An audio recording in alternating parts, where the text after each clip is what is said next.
ஆதந்திச்சுன்னா நீங்க எப்படி பாக்குறீங்க? முதல்ல தனிச்சட்டம் எந்த வகையில் இந்த பிரச்சனைக்கு தீர்வாக இருக்கும்? முதலாவதாக இப்போது இருக்கக்கூடிய குற்ற நடைமுறை சட்டங்களில் இந்த ஆணவ படுகொலை என்பதை எந்த வகையிலும் வரையறுக்கப்படாமல் இருக்கிறது. ஒன்று. தவிர ஆணவ படுகொலை எந்தெந்த சூழல்களில் நடைபெறுகிறது என்பதை பற்றி ஏற்கனவே உச்சநீதிமன்றம் லதா சிங் வழக்கில் சக்திவாகினி வழக்கில் தெரிவித்திருக்கிறது. இந்த 2 வழக்குகளினுடைய தீர்ப்புகளிலும் குறிப்பிடப்பட்டிருப்பதை நாம் ஒரு முன்னுதாரணமாக வைத்துக் கொள்ள வேண்டியிருக்கிறது. அதன் அடிப்படையில் நாட்டினுடைய உள்துறை அமைச்சகம் அவங்க மாநில அரசுகளுக்கு அனுப்பின அந்த சுற்றறிக்கை, அதுல நிறைய வழிகாட்டுதல்கள் இருக்கு.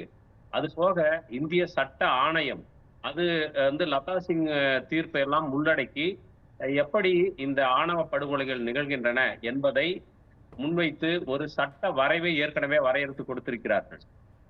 தமிழ்நாட்டை பொறுத்தவரையிலும் தமிழ்நாடு சட்டமன்றத்தில் 2015ஆம் ஆண்டு மார்க்சிஸ்ட் கட்சியினுடைய சட்டமன்ற உறுப்பினர் சவுந்தரராஜன் ஒரு தனிநபர் தீர்மானத்தை கொண்டு வந்தார்.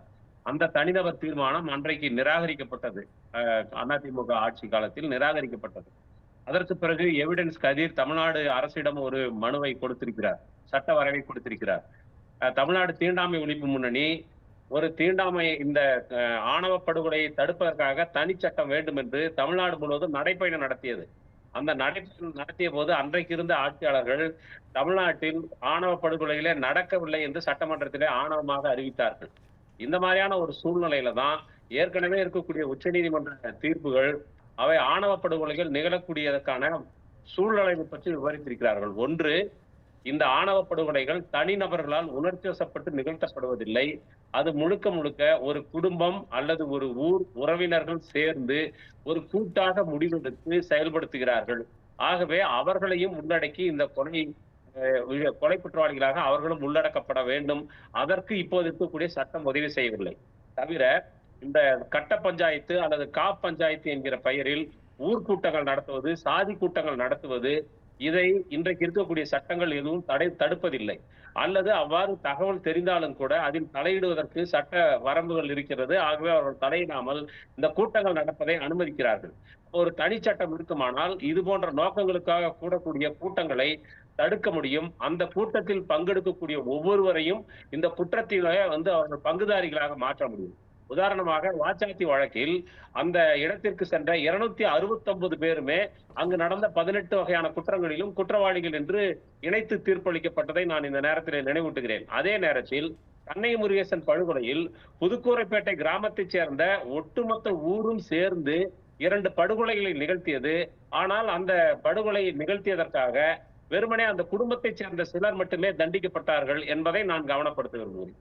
அப்போ ஆணவ படுகொலை நிகழ்த்துவது என்பது சாதியின் யார் ஒருவரால் தன்னுடைய சாதியின் அல்லது குடும்பத்தின் கௌரவம் குலைந்து விட்டது என்று நினைக்கிறார்களோ அந்த கௌரவத்தை மீட்டுக் கொள்வதற்காக நிகழ்த்தப்படக்கூடிய ஒரு படுகொலை அல்லது ஒரு வன்கொடுமை ஆணவ படுகொலை அல்லது ஆணவ வன்கொடுமை என்ற வரையறைக்குள் கொண்டு வரப்பட வேண்டும். புரியுது எனக்கு. இப்போ பெண்களுக்கு நிர்பயா கேஸே எடுத்துக்கலாம். நிர்பயா கேஸ் நடந்ததுக்கு அப்புறம் பெண்களுக்கு எதிரான குற்றங்களை தடுப்பதற்காக சில கவனம் அரசாங்கத்தால் முன்வைக்கப்படுது இல்லையா? இன்றைக்கு பெண்களுக்கு எதிரான குற்றங்கள் குறைஞ்சிருச்சா, சிறுமிகளுக்கு எதிரான குற்றங்கள் குறைஞ்சிருச்சா? அப்படின்றப்போ இந்த தனிச்சட்டம் ஜாதியை ஒழிக்கிறத பத்தி பேசாம வெறும் தனிச்சட்டத்தை பத்தி பேசுறது மூலமாக ஆணவ கொலைகளை எந்த அளவுக்கு தடுக்க முடியும்? சாதியை ஒழிப்பது என்பது வெறும் சட்டம் போட்டு ஒழிச்சிட முடியாது.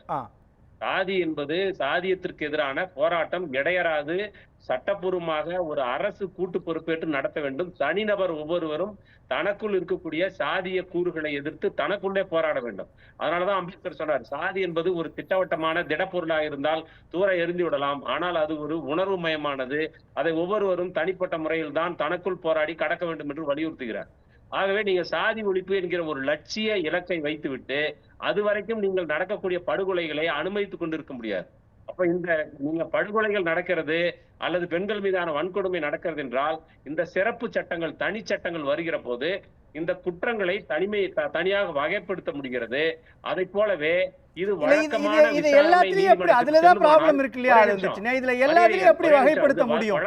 விசாரணை நீதிமன்றத்துக்கு செல்லுமானால் அந்த விசாரணை நீதிமன்றத்தில் அது என்றைக்கும் வந்து தீர்ப்பு வர்றது.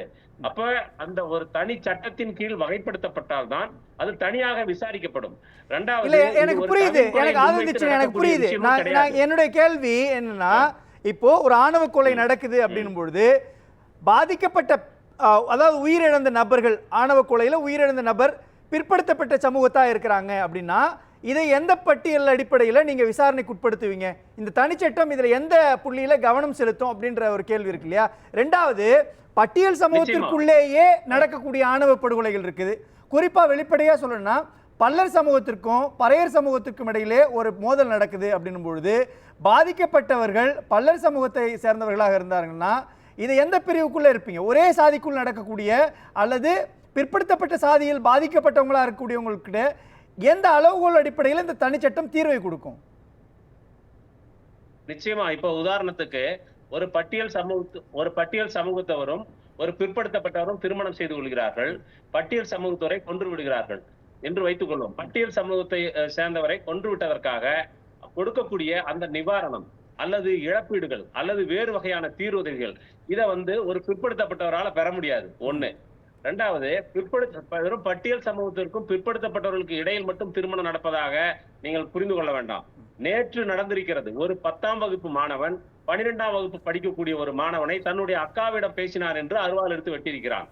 சில ஆண்டுகளுக்கு முன்பு அம்பாசமுத்திரத்தில் இசக்கி சங்கர் என்கிற ஒரு வங்கி ஊழியரை அவர் வந்து காதலித்தார் என்பதற்காக அந்த பெண்ணுடைய சகோதரன் 10ஆம் வகுப்பு படிக்கக்கூடிய மாணவன் போய் வந்து தன்னுடைய கூட்டாளிகளோடு சேர்ந்து போய் அந்த இசக்கி சங்கரை வெட்டி கொண்டு விட்டு எந்த பதட்டமும் இல்லாமல் அவன் போய் வந்து வகுப்பறையில பாடம் கேட்டுக்கிட்டு இருக்கான். அப்ப சிறார்களை இன்றைக்கு இந்த குற்றங்களிலே ஈடுபடுத்துகிறார்கள். நாம் வந்து சிறார் என்ற காரணத்தினால அதை வந்து நம்ம வந்து ஒரு சிறார்கள் ஏதோ என் கேள்வி ரொம்ப எளிமை இல்ல. அது நான் கேட்கக்கூடிய கேள்வி, பாதிக்கப்பட்ட நபர்கள் ஒரு பிற்படுத்தப்பட்ட சமூகத்தை சார்ந்தவங்களா இருக்கிறாங்கன்னு வச்சுக்கோங்களேன். அப்போ இதுல எந்த இடத்துக்கு நிவாரணம் கிடைக்கும்? அதுதான் கேட்கிறேன். ஆமா, பிற்படுத்தப்பட்டவர்கள் என்பது ஒரு பொது அடையாளம், வந்து ஒரு வகைப்பாடு. அது அதற்குள் ஒரே சாதி கிடையாது. பிற்படுத்தப்பட்டவர்களுக்குள் பல சாதி இருக்கிறது. சாதியினுடைய தன்மை என்னன்னா, எந்த ஒரு சாதியும் இன்னொரு சாதியை தனக்கு சமம் என்று ஒத்துக்கொள்வதில்லை. அதனால்தான் அவர்கள் பிற்படுத்தப்பட்டவர்கள் என்று இருந்தாலும் பிற்படுத்தப்பட்டவர்களுக்குள்ளேயே ஒரு சாதி கலப்பு நடந்தால் அதை அனுமதிக்க முடியாமல் வெட்டுகிறார்கள், கொள்ளுகிறார்கள். ஏன் நீங்க வந்து ஒருத்தர் ஒரு யாதவ சமூகத்தை சேர்ந்தவர், அவர் ஏதோ வேத பாராயணம் பண்ணாருன்னு சொல்லி அவரை வந்து குடுமையை கத்தரிச்சு இன்னைக்கு வெளியில் அனுப்பலையா அவங்க? அதனால நீங்க வந்து ஒரு சாதி என்பது இன்னொரு சாதியை சமமாக ஏற்காது. அதுதான் சாதியினுடைய தன்மை. ஒரு சாதி இன்னொரு சாதியை ஏற்காது. ஒரு உட்சாதி கூட உட்சாதியை ஏற்காது. அதுதான் ரவிச்சந்திரனும் அதான் கேக்குறாரு. சட்டம் இதுல என்ன தீர்வு கொடுக்கும்னு கேக்குறாரு. போராடிக்கொண்டே அதனுடைய விளைவுகளை, அதனுடைய தீங்குகளை எதிர்த்து போராடுவதற்கு நாம் களத்திலே நிற்க வேண்டும். சட்டம் எப்படி பாதுகாக்க கொடுக்கும்னு கேட்க. இப்ப குண்டர் சட்டம் பதிவு செய்யப்படுது அப்படின்னா அந்த குற்றங்கள் குறைஞ்சிருக்குமா? ஒருத்தவங்களுக்கு குற்றத்தை சரி பண்றதுக்கு குண்டர் சட்டம் பதிவு செய்யப்படுது இல்ல மரியரிகன். அதாவது நீங்க சட்டம் எப்படி பாதுகாப்பு வழங்கும்னா, சட்டம் கடுமையாக இருக்கிற பட்சத்தில், தண்டனை கடுமையாக இருக்க பட்சத்தில் இந்த மாதிரியான கொலைகளை செய்யும் போது அவர்கள் இதையெல்லாம் யோசிப்பதற்கும் குற்றங்களுடைய அளவு குறைவதற்கும் தான் வாய்ப்பு அளிக்கும் ஒழிய, அது வந்து அந்த சட்டம் வந்து ஒருத்தரை கொல்ல போறான உடனே அந்த சட்டம் குறுக்க பாஞ்சு சட்ட புத்தகம் வந்து அப்படியே அவரை போட்டு கவர் பண்ணி மூடிக்கணும்னு அர்த்தத்தெல்லாம் யாரும் பேசல. ஒரு சட்டம் என்பது சிறப்பு கவனம் செலுத்தும், அது கூடுதலான பாதுகாப்பை வழங்கும், குற்றத்தில் ஈடுபடுபவர்களை மீது கடுமையான தண்டனை கொடுக்கும், குற்றத்திற்கு உடந்தையாக இருப்பவர்களையும் உள்ளடக்கும், குற்றத்தினால் பாதிக்கப்பட்டவர்கள் யார் யார் என்பதை வகைப்படுத்துவதில் ஏற்கனவே இருக்கக்கூடிய வன்கொடுமை தடுப்பு சட்டங்கள் போன்றவற்றிலிருந்து விடுபட்டவர்கள் அல்லது உள்ளே கொண்டு வர முடியாதவர்களையும் அது உள்ளடக்கும். இது ஏற்கனவே நம்ம ஒண்ணும் புதுசா ஒண்ணும் மண்டை போட்டு குழப்பிக்கவே வேண்டாம். ஏற்கனவே இந்த ஆணவ படுகொலை நடந்தால் என்னென்ன விதமான தடுப்பு நடவடிக்கைகள் மேற்கொள்ள வேண்டும் என்று உச்சநீதிமன்றம் தொடர்ச்சியாக சொல்லியிருக்கிறது, சட்ட ஆணையம் சொல்லியிருக்கிறது. அந்த அதன் அடிப்படையில் தான் வந்து இப்ப கேட்கிறாங்களே ஒழிய, ஒரு திடீர் என்று கவின் கொலை முடிந்த உடனே கேட்கல. தொடர்ச்சியாக இடதுசாரி இயக்கங்கள் திமுக அரசாங்கம் ஏன் நிறைவேற்றல என்ற ஒரு கேள்வியை முன்வைக்கிறாரு இடும்பாவனம் கார்த்திக். ஏன் அதை திமுக அரசாங்கம் செஞ்சுட்டு போகலாம்? கார்த்திக் ஆகட்டும் அல்லது பொதுவாக வந்து திராவிட முன்னேற்ற கழக அரசு ஏன் இதை நிறைவேற்றத வந்து தயங்குகிறது என்பத கேள்வியை தொடர்ச்சியாக நானும் வந்து முன்வைக்க விரும்புறேன். அதனால இதுல வந்து ஒன்னும் பூசி மெழுகிறதுக்கு ஒண்ணும் கிடையாது. திராவிட முன்னேற்ற கழக அரசு அது இந்த ஆணவ படுகொலை தடுப்பு சட்டத்தை நிறைவேற்றுவதாக ஏற்கனவே வாக்குறுதி அளித்திருக்கிறது. அது ஒப்புக்கொண்ட அடிப்படையில் நிறைவேற்ற வேண்டும் என்பதற்காகத்தான் இன்றைக்கு அதன் தோழமை கட்சிகளாக இருந்த போதிலும் மார்க்சிஸ்ட் கட்சி, கம்யூனிஸ்ட் கட்சி, விடுதலை சிறுத்தைகள் கட்சி இன்றைக்கு வலியுறுத்தி இருக்கிறார்கள். பிற்படுத்தப்பட்டவர்களுடைய வாக்கு வங்கி அல்லது அவர்கள் இதனால் அரசின் மீது கோபப்படுவார்கள், திராவிட முன்னேற்ற கழக அரசுக்கு வாக்களிக்க மறுப்பார்கள் என்றெல்லாம் கவலைப்பட தேவையில்லை. அப்படியானால் வெறும் பிற்படுத்தப்பட்டவர்களுடைய வாக்குகளைத்தான் நீங்கள் கவனம் கொள்வீர்கள் என்றால் இந்த நாட்டிலே 4 ஒரு பகுதியாக இருக்கக்கூடிய கிட்டத்தட்ட தமிழ்நாட்டினுடைய மக்கள் தொகையில் 22 25% இருக்கக்கூடிய தலித் மக்களுடைய நலன்களை தொடர்ந்து புறக்கணித்தால் அவர்களுடைய ஆதரவு மட்டும் யாருக்கும் கிடைத்து விடாது என்பதையும் நம்ம இந்த இடத்துல எச்சரிக்கையா சொல்ல விரும்புறோம். அவர்கள் அதவன் ஐயா ஏறத்தாழ உங்களுக்கு சொல்லிட்டாரு. அது எந்த விதத்திலையும் இருக்காது, ஏற்கனவே சட்டத்தில் இருக்குங்கிறது. பிரச்சனையை நம்ம புரிஞ்சுப்போம். இந்த ஆணவப்படை கொலைக்கு பின்னாடி இருக்கக்கூடிய ரத்த நாணம் அந்தஸ்து தான். அந்த அந்தஸ்து பேதமை தான் முதல்ல பிரச்சனையாக கொடுக்குது. இப்போ அண்ணா யூனிவர்சிட்டியில் ஒருத்தர் தப்பு பண்ண நான் வந்துடுறேங்க.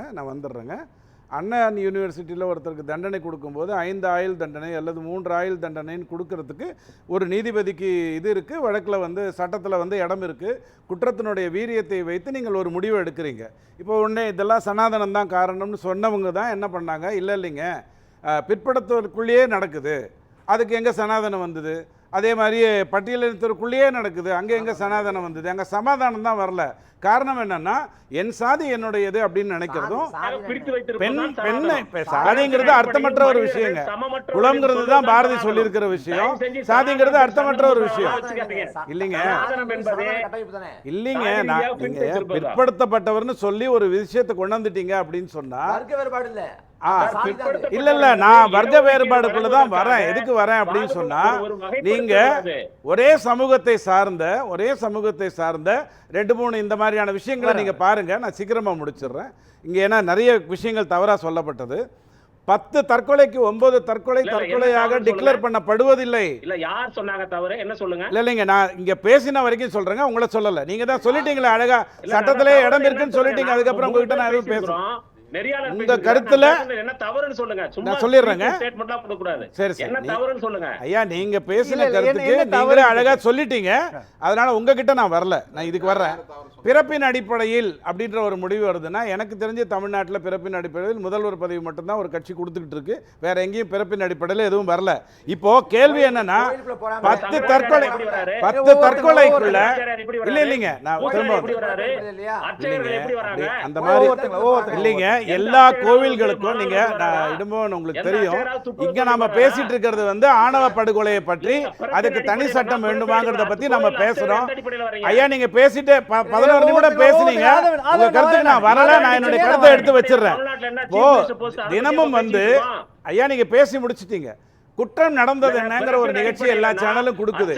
இப்படித்தான் காஞ்சி சங்கராச்சாரி யாரு ஐயா நீங்க அரசியலுக்குள்ள வராதீங்க. நான் ஆட்சியல் தான் பேசிட்டு இருக்கேன், நீதிமன்றம் மட்டும் தான் பேசுறேன். சொல்றவங்க யாரு, சிதம்பரம் கோயில்ல மணியாட்டுறவங்க யாரு? இந்த பாருங்க, தவறான வார்த்தைகளை பயன்படுத்தினா அப்புறம் நான் சென்னையில பிறந்தவன் இன்னும் நல்லா பேசுவேன். அது வேண்டாம், அது தேவையில்லை. விவாத தலைப்புக்குள்ள தயவு செஞ்சு வாங்க. தேர்தலுக்கு இன்னும் 8 மாசம் இருக்கு.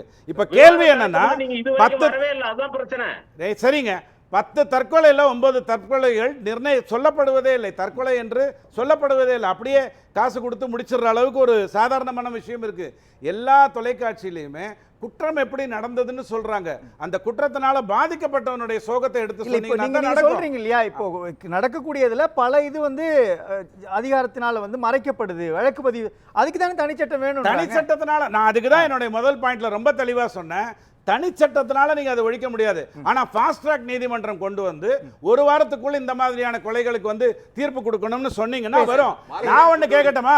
நீங்க எப்படி ஆணவ கொலைக்கு ஒரு சட்டம் கேட்கறீங்களோ, அப்ப நாடக காதலுக்கு நான் ஒரு பெண்ணை பெற்றவனா கேட்கணுமா வேண்டாமா? அப்ப நாடக காதலுக்கு நான் ஒரு தனி சட்டம் கேட்டேன்னா அது தவறா. ஏன்னா ஒரு தலைவர் சொல்லியிருக்காரு, உயர் ஜாதி பெண்களை பார்த்து காதலியுங்கள், அவர்களை திருமணம் செய்து கொள்ளுங்கள் அப்படின்னு ஒரு தலைவர் சொல்லியிருக்காரு.